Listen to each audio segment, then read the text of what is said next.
everybody. Thanks for tuning in to the Coaching Call podcast. On this podcast, we'll cover various types of coaching by trainers in sports, martial arts, fitness, and business. We'll discuss each coach's methods to getting the most out of their respective athletes or clients and how they attempt to change the platform in which they coach. Join us on a fun adventure as we discuss unique coaching styles. Coaching is a universal part of how we get others to get something done. Join your host, Rafael, and his guests on this unique journey in coaching. Hi, I'm Sifu Rafael, and this is the Coaching Call podcast. If you enjoy this episode, please subscribe and leave a review. This episode was made possible by listeners like you. Nadja, good morning. Thank you so much for being on Coaching Call. How are you this morning? Good morning, Sifu. How are you doing? Well, I'm doing great. I can't complain. Yeah, I'm exceptional, getting better every day. Oh, love that for you. Okay. I want to be better than I was yesterday, but I can't do that unless I believe it, right? So It's all about every day. manifestation, putting it out there. Absolutely. Every day. That's why I read so much, right? But I don't just read, I like to implement as well. And that's what makes me better than yesterday. Right? Love it. So I want to get to know you, Nadja. And am I saying your name correctly? Yeah, Nadja. It's a How do you kind of interesting pronunciation with the D and the J. So it's always a good small talk starter. go So for yeah, it? but I would probably say Nadja. Nadja? Okay. Mhm. I don't know why I want to say Nadja, but It's the Nadja, D and the J. It's almost like, I want to say almost like jungle, or there's something about that. Where I'm from in Germany, it's a very normal spelling. But yeah, it kind of depends. So I think it's either a name from the Arabic room or from the Russian room. So it's depends who you ask. Gotcha. Well, see, now we're getting to go a little deeper into you, because my next question was, where were you born and who influenced you before the age of 9 or 10 or 11 or 12, around that age? Because for me, I believe that we become who we are today based on our past experiences. And this is the best way I can get to know you, right? Because that's why we're here. I want to get to know you a little bit. I'm just so curious about you. Yeah, interesting question about who influenced me. So I have to actually think about that for a second. Well, I was born and raised in Germany, in the north of Germany, a very rural little city up there. And I would probably say, well, who influenced me most? Well, I'm going to say my parents. Nice. So Yeah. I'm very grateful to have been raised by just two amazing humans. And I have two younger sisters, and they were twins. So it was kind of me sandwiched in there. But yeah, that obviously influenced me about, career choices, about my values, about what is important in life. So it's definitely, I'm going to go with my parents. Yeah. Locking in the answer.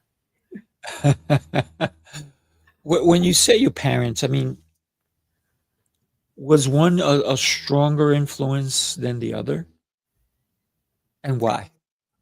Both equally, but very differently. My father was always, he's retired now, just 1 year in his retirement, which is, it's crazy seeing that. But no, he was always working. He started his career very early, and he worked his way up, and he was a consultant, a software consultant, and I think there's never been a day where I would come home and he's just sitting around.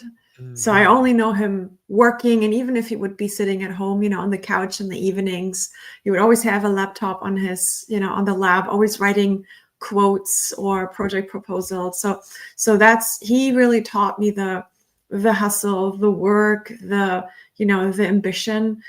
So as this role model of just, always working. We'll talk a little bit more about that later, I guess. Sure. But that's kind of the influence of just, if you want to get something, you're gonna go and get it, and you want to, and work for it. Whereas my mom, she worked, but half-time, so part-time. It's very common in Germany that, when you have children as a woman, you don't really go back to work full time. I mean, it's starting now, but childcare, it's just not really set up in the way as it is in the US. So the system is not there, and there's not school. It's not full time. So you at home at noon. So I remember that whenever we come home from school, mom was at home, and she definitely taught us, the discipline. She supported us with our hobbies, and so she was always around. So I had this very, very traditional role model in my parents. Very cool. Interesting that in Germany the childcare was not the way it is in the US. I think I like that, because if we have children, we should not have someone else raise them for us. We should be the ones raising our kids, right? And I Ooh, controversial topic. Yeah, let's go into it. this is why when I had my kids, I worked for myself. So I didn't at that point I understood that I could be home for my kids at any given time. Or they would actually, because of the type of business I was in at the time, they can come to work with me. And it was very family oriented. So I'm very family oriented when it comes to my businesses. So I understand the dynamics of, yeah, I got to go pick up my kid. Well, go, don't even worry about it, right? We got you covered. And the importance of family has been so relevant in my life that it was pretty cool, because I would be home when I would take my kids to school or pick them up, and at the time my wife was also, because we had that kind of business that we can be home whenever we needed to be, and the weekends, and we do all these kind of things. So being an entrepreneur is what allowed me to do that, and I value that so much, and it definitely did affect my kids, right?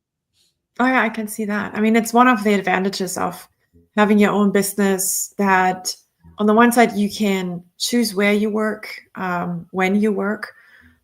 But then on the other hand, it doesn't really stop. It kind of, depends on your business, but you're even more so 24/7 in that mindset of, Yeah. what to do next, what to build, depending on the status of your business. Right. But it has pros and cons, as everything has. But I think the part about the flexibility and about finding your freedom and owning your time, that's definitely something that I hear a lot about clients when I talk to them about their motivation to start their own business. And usually the number one reason is to have control over your own time. Right. So that makes a lot of sense. Yeah. I was very fortunate that we were in control of our time. Let me ask you, you talked about your dad working all the time. How did that affect your idea of going into business later on? And when did you even start working? At what age? And talk to me about your teenage years, right? Because those also influence you. What were they like? What do you remember the most of them? Mhm. So where do we start? That was a loaded question. Yes. My teenage years, it was all about, going to school. I was a horse girl, so I would go back after school. I would go to the stable Oh, nice. and take care of my horse. Did a lot of horseback riding, jumping, so show jumping, not like competitively or anything. It was my favorite time would always be to just grab my horse and go somewhere out in the woods. So I definitely was a loner. I definitely was someone with not a lot of friends, and just always kind of doing my own thing. Right. I was always, growing up having to be very independent with, again, like the picture of my dad working always, my mom working half or part-time, as you say, and coming back. And then I have two younger sisters that are twins. And so she had literally her hands full. And so I was always, I don't want to say the leftover or the fifth wheel, but somehow I was. And so early on, I learned to be very independent, to do my own thing, that I can only rely on myself. Let's not go into my abandonment issues here, but that's definitely something that really shaped me. And and the influence from that setup with my parents was, instead of going out to college and do my years and study and figure out what I want to do as you do it, it was very early on clear that, Nadja, if you first get a job, work, learn, and then you can still study if you want to, but you want to have a job on hand. And that means in Europe for us, it means that you do an apprenticeship. So that's what I did. I was just turning 18. And I started working full time in an advertising agency. I became a graphic designer. So went to that apprenticeship program. And again, that was like, if you know anything about advertising agencies from the movies, swim or sink. And that's what I started, just 18. And that's how I started my work life, and the grind and hustle hasn't stopped ever since. Because I started so young. I'm just about to turn 40, but I already have over 21 years of experience.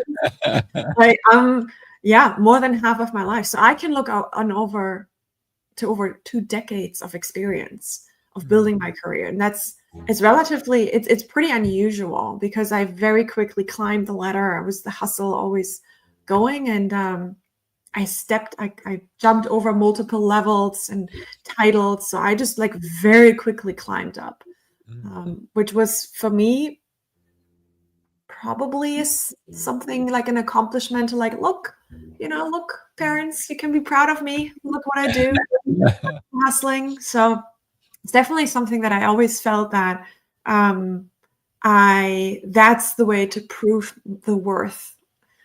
my worth. So that's definitely a very deep connection there. Yeah. Very, very deeply entrenched. Mm-hmm. What was your first promotion once you started working for the advertising agency? My first promotion? Yeah.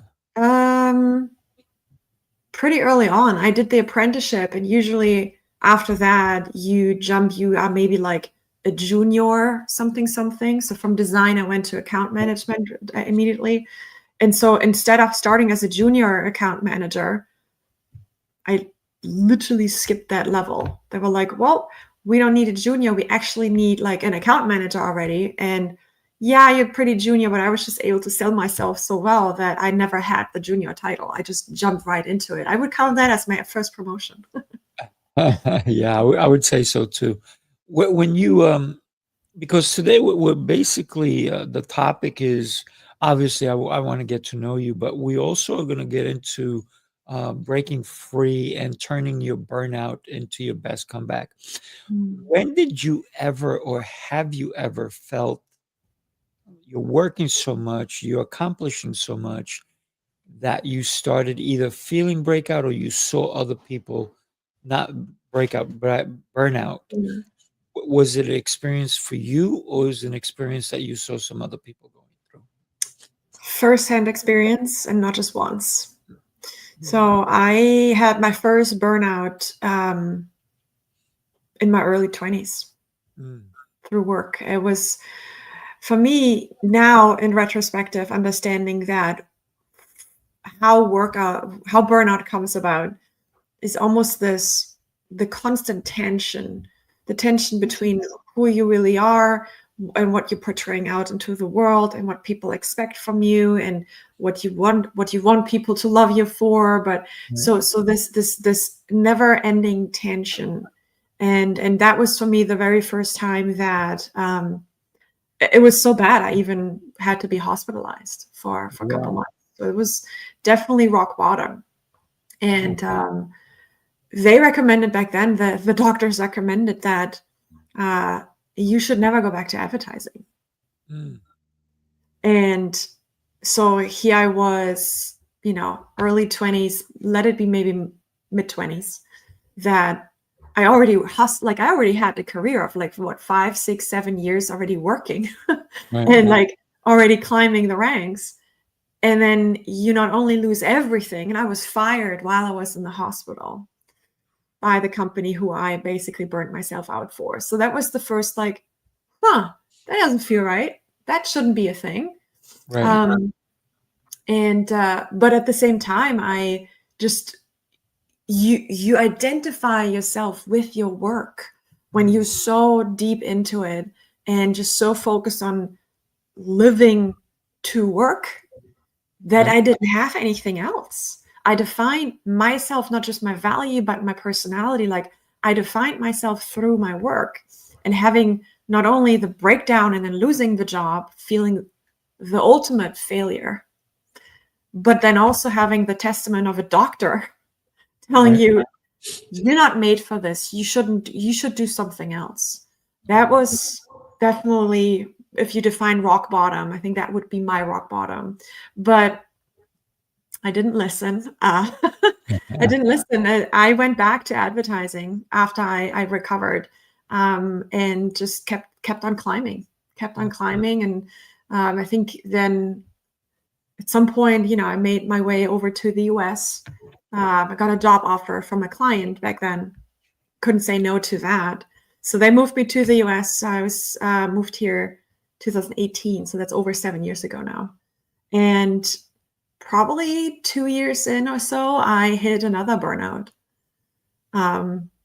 Just again, based on the endless nights, there's never been any satisfaction, right? So if you always, you have the big board meetings and you have the big presentations and you have the annual reviews and all that good stuff, but you're never enough. You always need to push forward and do more because it's never enough. The machine doesn't stop, right? The machine never stops. And I had so many nights of crying in the bathroom at work, and then you just suck it up and then you keep working.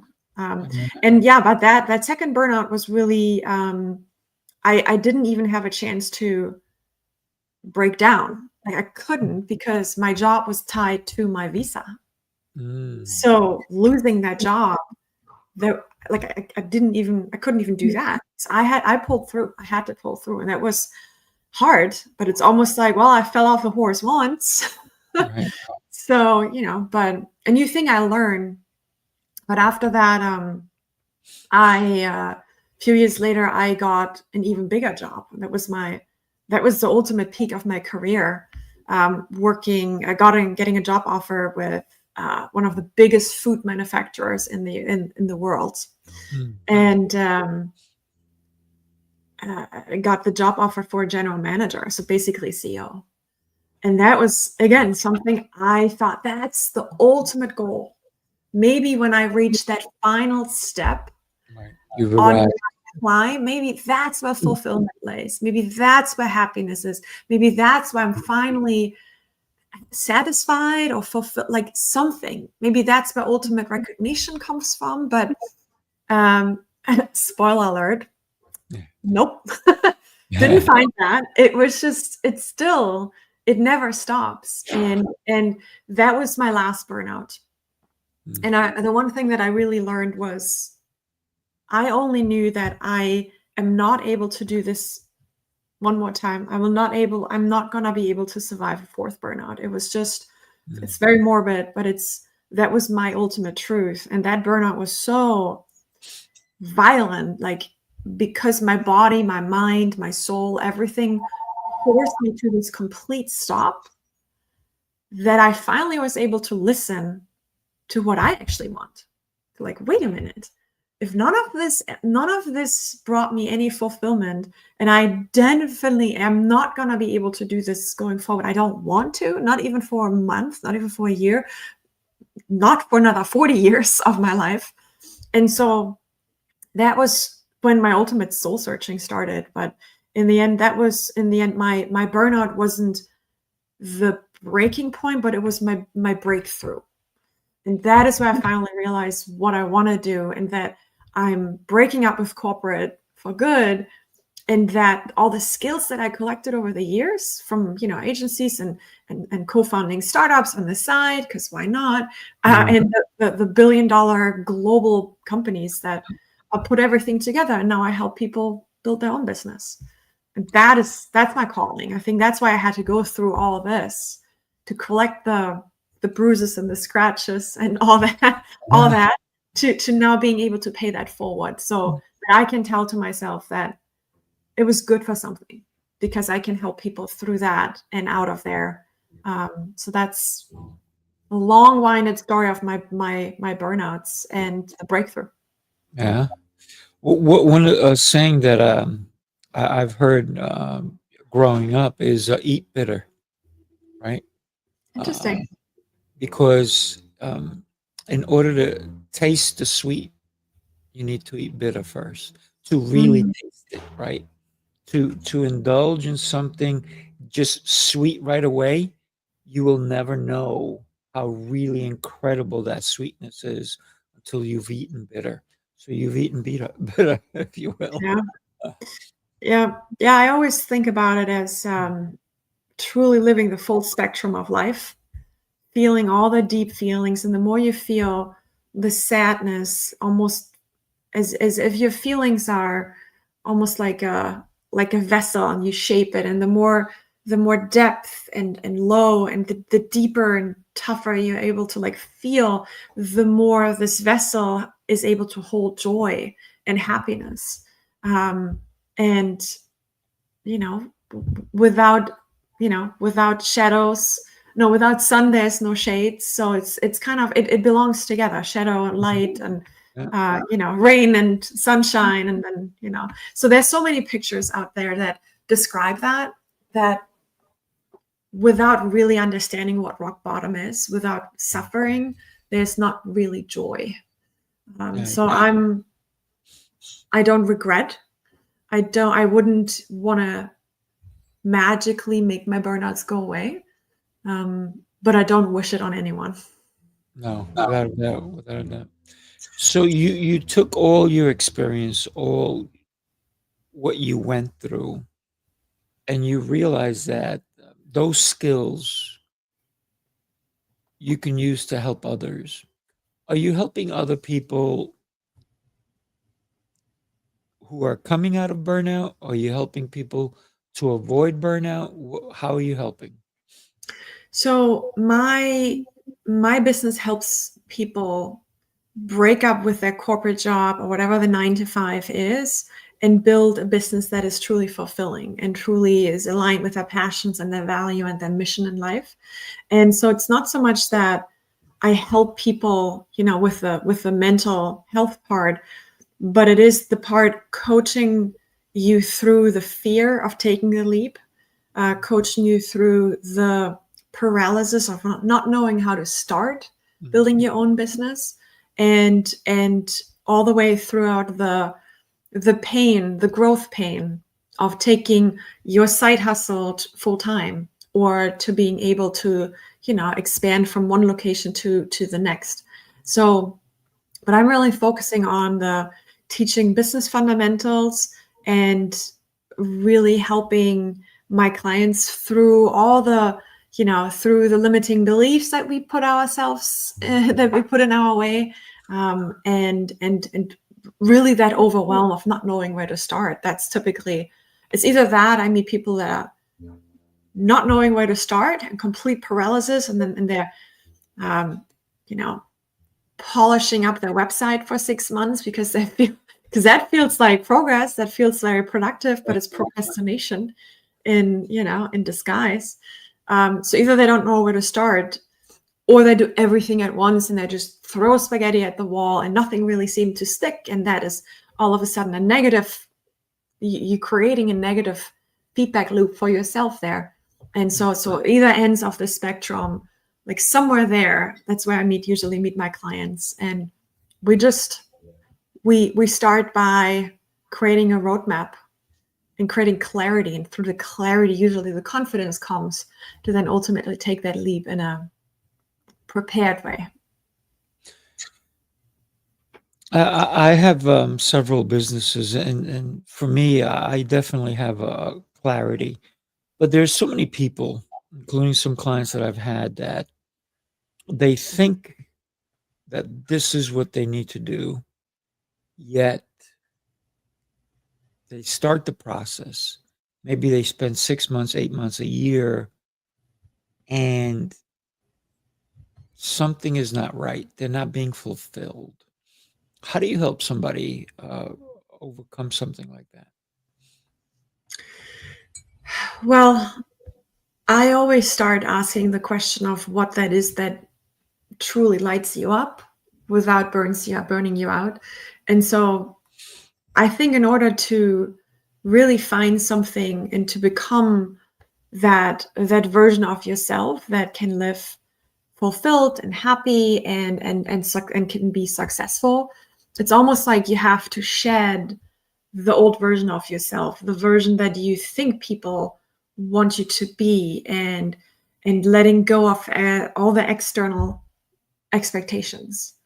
So that is usually the first step, that somehow if we feel it's not clicking, then it is because you're not 100% aligned with what you are supposed to be doing for yourself. Right. So instead, we still drag so many, expectation from society with us that, oh, this is how success is going to look like.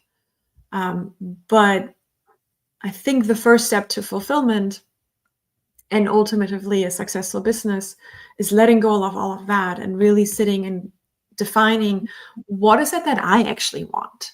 What is it that makes me happy? Like, how do I want to acquire clients?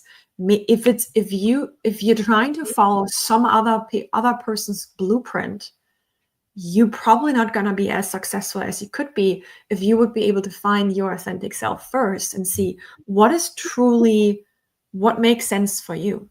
And so that's where I would start. That's the questions that I would start. I agree. What inspires you? What ignites you, but doesn't burn you, in a negative way? Mm. When people sometimes they're leaving corporate and they think they're going to go into their own business, they're just creating another job, aren't they? So let's talk about that. I mean, yes and no. I often make the joke that I left my 9 to 5 in order to work 24/7. Right. And at the same time, while it's true, you know it for yourself, you have several businesses, right? I have my consulting business, I have my coaching business. It feels different. It feels different because you're in full control. And we talked about, having control over your life, having control over your time, over your schedule. That alone is just it's very empowering, and it just hits differently.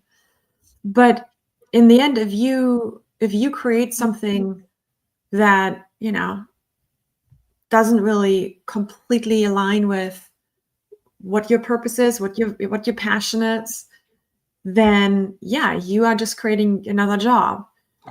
But if you are able to first look inside and align what you're really good at, I always try to, you're very likely familiar with the concept of ikigai, right? So the Japanese concept of, it's essentially the word for, reason for being. And it's essentially, it's a framework that aligns what you love doing, what you're really good at, what the world needs, and what you might be able to get paid for. And if you overlay all of that, like in the middle of that lies the ultimate truth for aligning work with your life. And when you're able to live in line and understand your ikigai, understand your reason of being, your mission, that truly aligns everything that you are and that you want in combination with what the world needs. That's why you're in a really powerful place to overcome challenges and to overcome hardship, because you're completely in sync with your being. Mm. And yeah, whenever I hold workshops, that's the first exercise we're gonna do. And Nice. so often I talk to, I had a client, we started working together last year. We did the exercise. We sat down and she said, I don't know what I like. Do I like pottery? I don't know. Do I like running? I don't know. And so it took a lot of digging and probing. And as you know, in your own businesses too, that's where the coaching part comes in. And that's where I can really sense, like, that's where my calling is in guiding her through this. And we've been able to dig deep into it. And all of a sudden we understood that, wait a minute, what her calling is connecting people, is empowering people. And so it's completely different from what she thought she wanted to do. But we were able to just peel back all that stuff that we've been laid on by external parties. We've just been able to strip it all off and go back and really been talking about that base of her, what that is that she wants to do, like her self. And now from there, we're building up a fantastic idea for her business. Nice. And then it doesn't feel like work. If you do something that you love, if you work on something that you love, you don't work another day in your life. I'm not sure if I agree with that, because, as you know, even if you really truly love what you do and you really feel your fulfillment, there are days where it's just like, okay. It's not just all unicorn and rainbows and always sunshine. There's days where you just also would like to just stay in bed or not take that call sometimes. Those are the moments that are there. But if the majority of the days is, I'm excited to get up. I'm excited to have this conversation this morning. I'm excited to have a client session at 8 a.m. Like, if you're able to find that place for you, life does feel different. Yeah, absolutely. Well, one of my statements, and I'm going to stick with it, is that when I grow up, I'll get a job. But Once we get there, yeah. because I mean, I'm a kid at heart. I love to play. I love to help people. I mean, my job is truly just to help people, right? To find their unique self, but also understanding that I need to live my life, right? My businesses don't define me. I define me. Right? yes. So, and that's a pursuit that I'm going for every day. That's why I wake up so early in the morning. I work out before most people wake up. By the time people are eating breakfast, it's lunchtime for me. So it's very different when you have this passion and this drive, and that's why I don't feel like I will, even though I have several businesses. To me, it's just fun, literally fun. Even when trouble arises, and even when one of my employees goes, "Oh, there's this problem," I'm like, "What's the problem? Let's figure it out.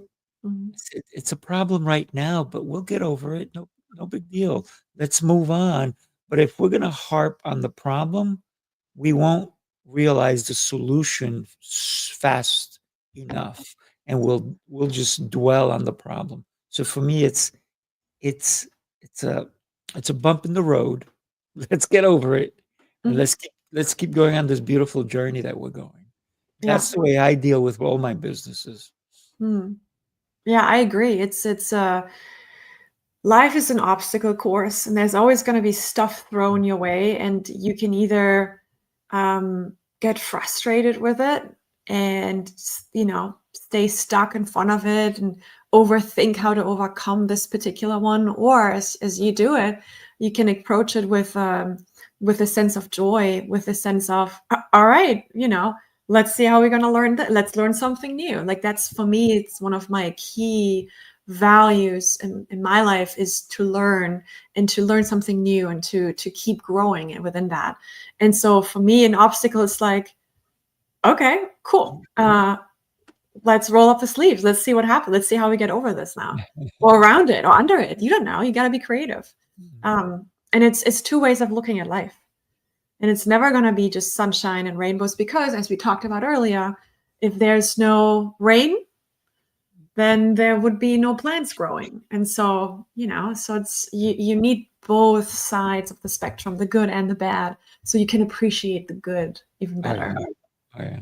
Oh, it's very interesting you brought up the rain and everything, because when it's raining and people are complaining, I'm like, why are you complaining? He said, without the rain, we won't have all the beautiful flowers and the trees and we need that. You may not be happy about it. I said, but think about sunny days, right? Think about being at the beach or doing something fun. So it's raining. You can't do things the way you normally would do them outside. So do something different, but have fun doing it. And don't let something that is a beautiful thing, if you look at rain, it's beautiful. Learn to look at the beauty, right? Yeah. Even when it doesn't suit you. Mm-hmm. And Yeah.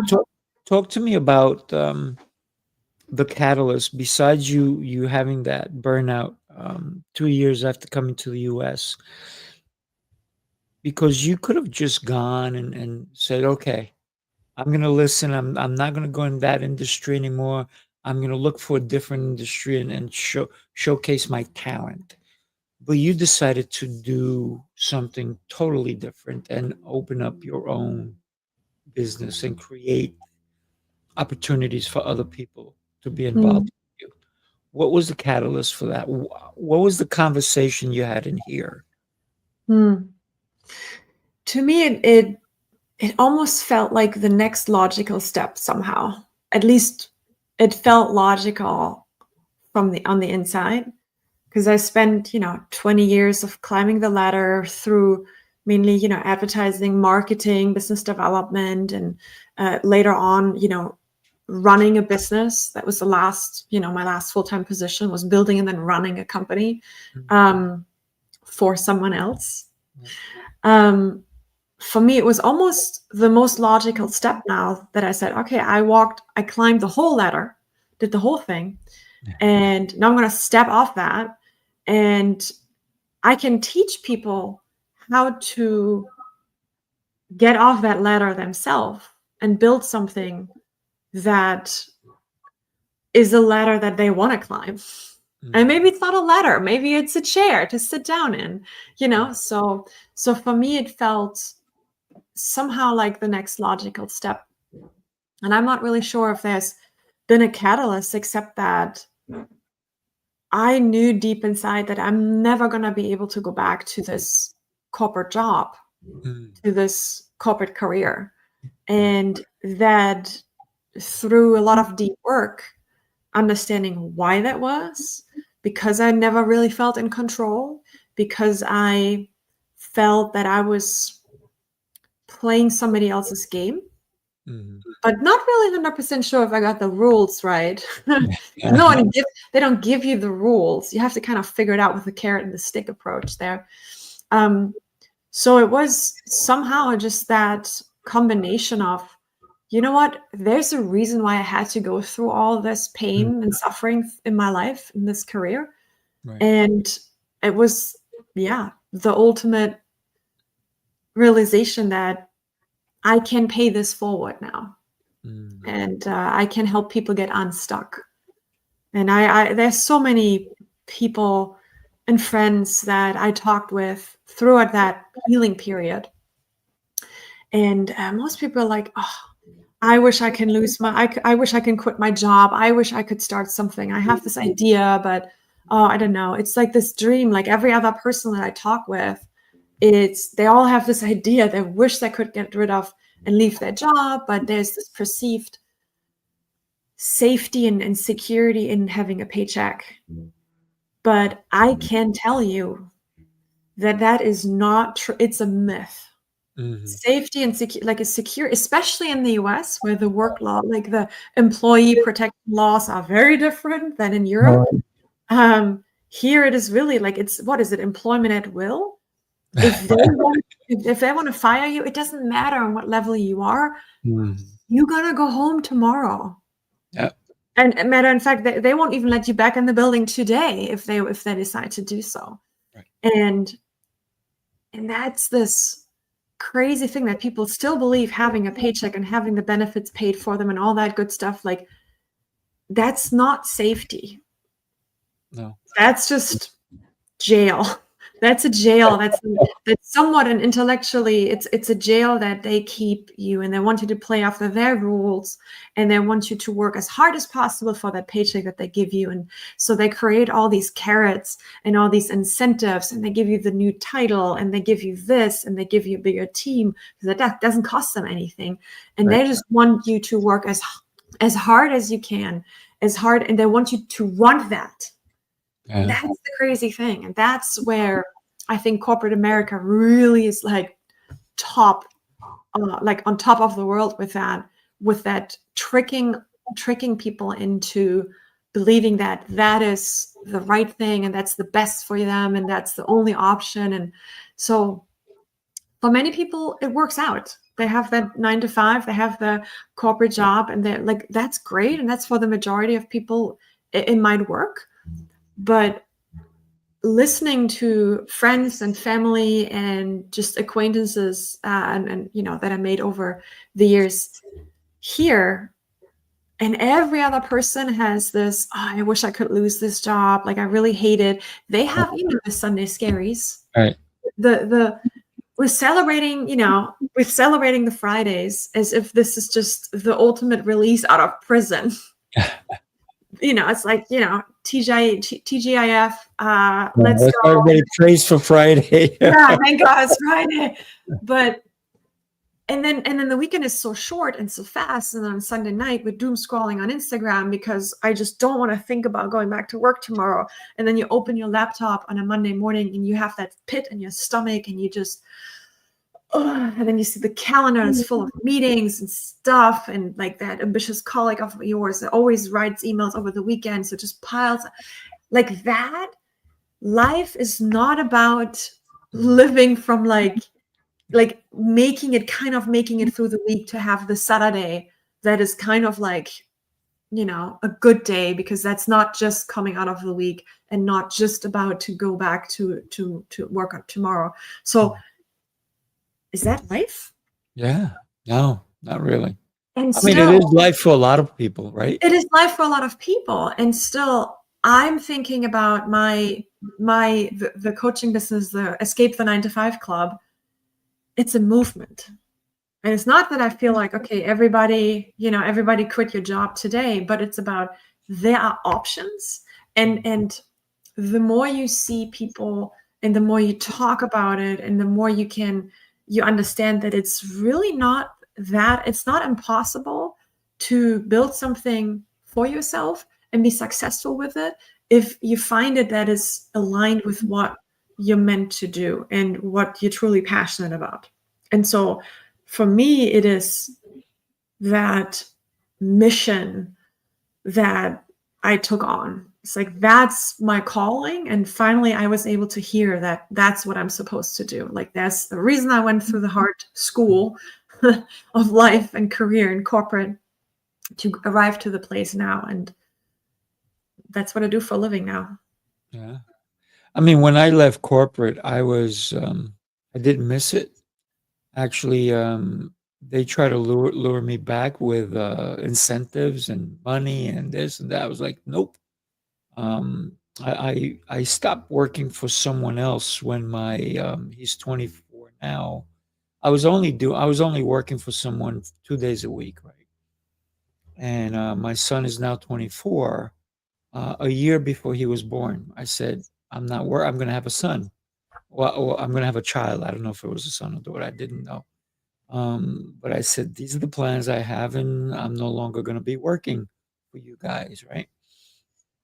And all of a sudden, it's like, well, we'll do this, we'll do that. They said, well, how much could you work for? And I gave them a ridiculous amount of money, and they said, okay. I was like, oh no. So I said, okay. Because the number was too low. But it was a huge number, right? Unheard of number at the time. And then I said to them, I said, okay, I'm only going to do that till my son is born, or my child is born, because I know I was going to have a boy. And then I said, I will help you find a replacement. I'll even teach the replacement if we get them ahead of time, so that I can leave you in good hands, right? And we did that. And even after I left, they were like, could we have just this one project? Can you come back? I'm like, no, no. I said, I left you in good hands, but we really need you. I said, I know you do. I said, but I really need to be with my family. So for me, family was so important. And somebody was trying to say, no, it isn't, right? The money is more important. The incentives is more important. And so I had to stand my ground. And I think that that's what makes somebody an entrepreneur, is to understand that if we're going to leave corporate, or if we're going to leave whatever side hustles or whatever jobs we had, 9 to 5s or whatever we had, is that we need to make the sacrifice that's going to be so important that when we are on our deathbed, we can say, this is the life he led. And I didn't build somebody else's empire. I built mine. So I think that's what you're doing. You're building your empire. Yeah, but not for the sake of building an empire, but for the sake exactly of being able to look back and said, okay, I helped people, I served. Right. I was able to pay forward. And I think what you just described, like, I just want to like talk about that more. What you just described is this part of you've been working so hard for that job, and then you decided to leave, and you know that, and they really tried to like get you and keep you and all of that, and throw the money after. Like, that is almost the exception, if I'm gonna be honest, because what Right. I've been seeing is the moment you don't function anymore, the moment, which was again for me, like with my last burnout, I was on the top of the company, like, but the moment that third and last burnout hit, I was not even able, like, when you're in the phase of burnout, your brain is on very, very reduced capacity. It's almost in like a fight or flight, like survival mode. Like nothing really works. The whole logical part of your brain doesn't connect anymore. So you are really left with like the bare bones of your brain, and try to prepare a board meeting for that. Right. So when I had that moment of complete paralysis and like, I can't do this anymore, it's very, very quickly how you're just a liability in the P&L. Yeah. And I've seen that over and over and over again, that the moment you either want to leave or they kick you out for whatever reason, you're replaced so quickly. Oh yeah. So quickly.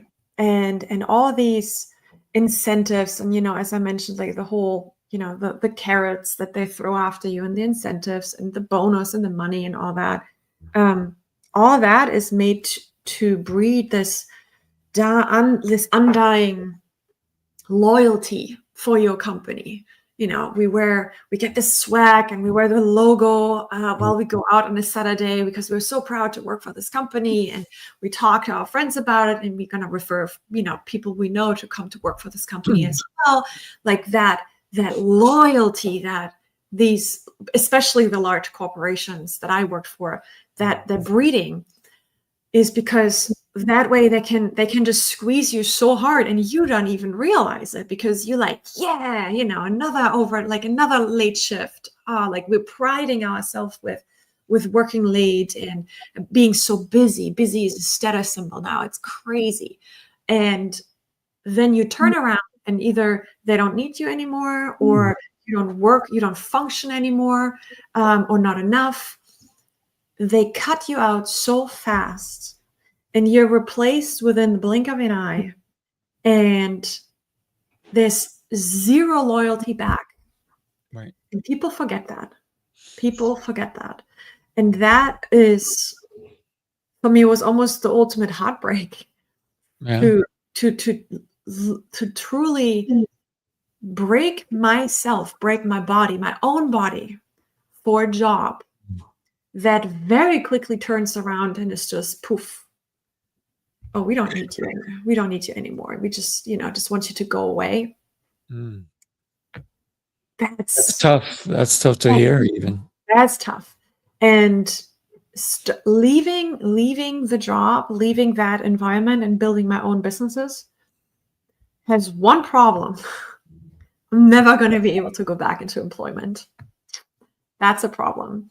But I'm not It's not a sad big problem. for that. It's a problem you should be proud of, because I have a couple of friends of mine who are also entrepreneurs, and one of the things that we always joke about is that we're unemployable. Yeah. Because we've gotten to such a level that it would be ridiculous to go work for somebody. Yes, I agree. Tell me, Nadja, what is one thing that you're working on currently, or projects that you are doing with your clients that you're excited about? Oh, I'm super excited. I am just about to launch a group coaching program, which is essentially almost like a startup incubator. Mm. And I'm really excited about that. That is, the first cohort is starting in April. So applications just opened, and I'm essentially, looking for future founders. And I'm so excited about that is because right now I do one-on-one coaching, but this program is gonna create a community. Mm. And as you know, entrepreneurship, it can be really lonely and very isolating. And sometimes we sit here and say, like, I wish I could have a conversation. I wish I could talk to someone about this. And so community is such a huge factor. And I throughout the workshops that I'm giving every month, one of the number one thing people talked to me was, man, I wish I would be able to talk to people who are in the same boat as I am, who are in the same place, who are like early on and just not really sure what to do. And so that group coaching is definitely the next step to creating the sense of community, of support, and connecting like-minded people together.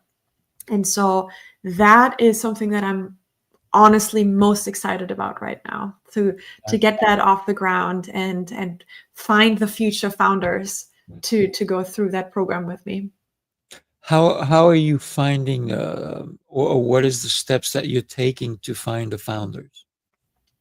Well, it's gonna be a lot about people that I already work with. So it's a lot about going down my own emailing list. I'm very active on LinkedIn and across all the other social media channels. So the plan is to just blast it and shout it off the rooftops, and seeing that the right people are going to apply. And I'm really excited to see who's going to sign up for it. So that's the process. Yeah. Nice. When are you starting? You said you're starting it now, like it's opening, but you said you want to launch it in April? So the It's around first the corner, cohort, right? yeah, it's just around the corner. I know, like it's happening right now. So this is Woo-hoo! why I'm this is excited for you. top of mind. Congratulations. So the first Yes. cohort is gonna start on Wednesday, April 9th. And then we're gonna do every Wednesday is 1.5, 2 hour session as a group. It's gonna be part as teaching about different. It's almost like a set curriculum, and then we're gonna have 3 months together. And by the end of that, you're gonna be able to press play on your business. So Nice. that's like really teaching all the fundamentals that you need, and having the community backend. You're gonna get homework. Like this is the ultimate incubator to build the thing that so many people have in like the idea stage, and it's somewhere in a journal, but we're going to get it out of your head, out of the pages of your journal, and putting it into the real world. I'm really excited about this. Yeah, sounds like you're gonna have a blast doing it as well. And you're gonna be impacting so many businesses and people and families, right? Because if you think about when you impact a person and they start to make more money, you're impacting their whole family. So congratulations. And it's not just about It's not making about money. money. It's about being um, with a purpose, right? Living a purpose Yeah, and yeah, helping a community. So yeah, you're helping communities. So good for you.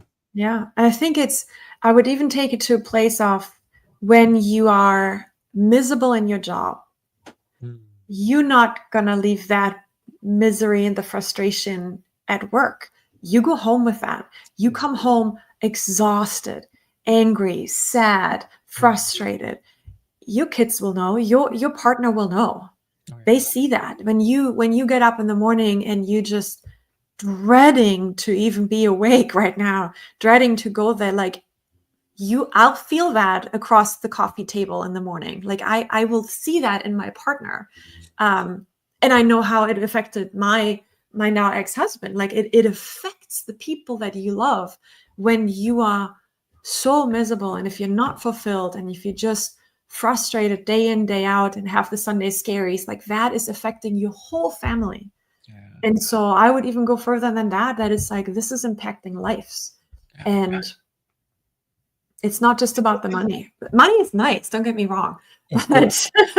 We can't impact without money, right? true. Exactly. That's true. But yeah, that is, it's making an impact to people's life. I think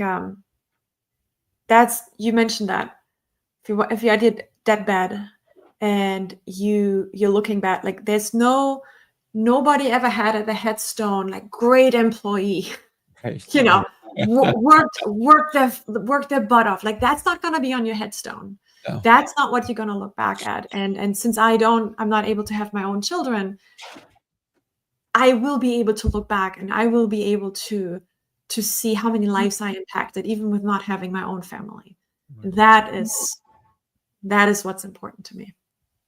Well, one of the things that I know for sure is that you can't choose your family, but you can create a family through the communication and the connections that you make. Because you can have somebody who's just a great friend who becomes almost like family. Like you can go and call them at 2 or 3 in the morning and they'll be there for you. And Yes. so we can create a family even if we can't have one of our own. So I'm excited that we got to talk today. I think that you would be phenomenal on all of my shows. We'll have a great time. Thank you so much for being here. What I'd love to do right now is give you. I'm going to put your website across the bottom, right? Have somebody. What can somebody expect when they go to your? Here's your LinkedIn, but what can they expect when they connect with you, and how can you help them? So you got 30, 45 seconds. All right.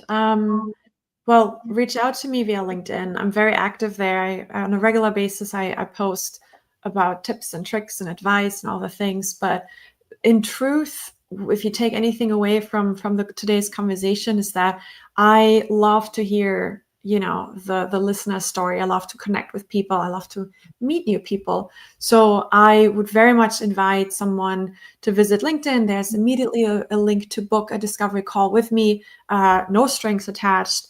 I just want to get to know you and just see how we could potentially work together, and how maybe I'm going to be able to help to create some clarity in whatever your next step is going to be.